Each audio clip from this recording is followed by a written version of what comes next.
How you doing today? Eddie Lorton for the record, Mr. Mayor, City Council. Well, part of that problem, to answer your question, Bob, where before, because I agree in being cooperative too with police, fire, everybody. I ran my business right. Most people do. There's one or two that have a problem, and now we're all dragged in. And the problem is like Mr. Ruler, we had this conversation during these committee meetings, and part of the problem is this call a service formula. It's all messed up. There could be a business closed. They get 180 calls in a month. We already know about the calls of service formula.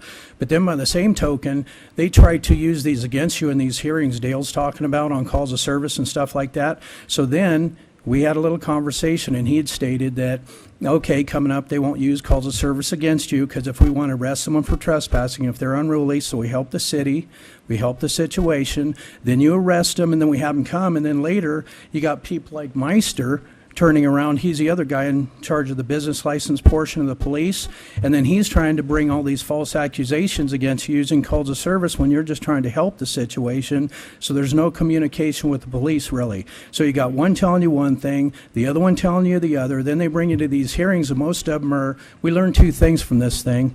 The bars aren't going to close early. This is a 24-hour town, and there's no separation between bar and casino.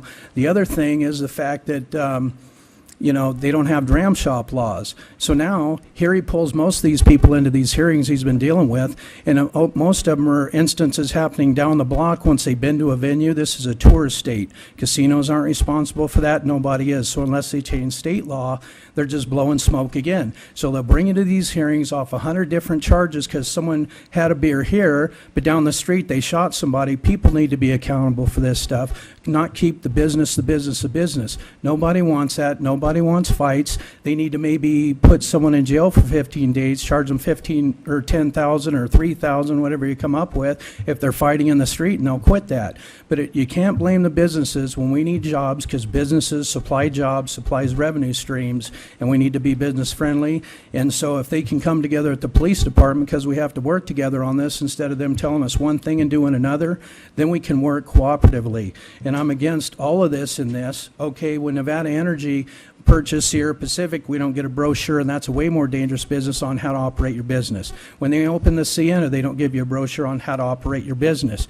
Way more complex situation. And then here we are, bar owners, so they basically saying the bar owners are stupid, so we need a brochure so people don't urinate outside, and the different stuff they put in there, and things that aren't even law they have in there that they suggest.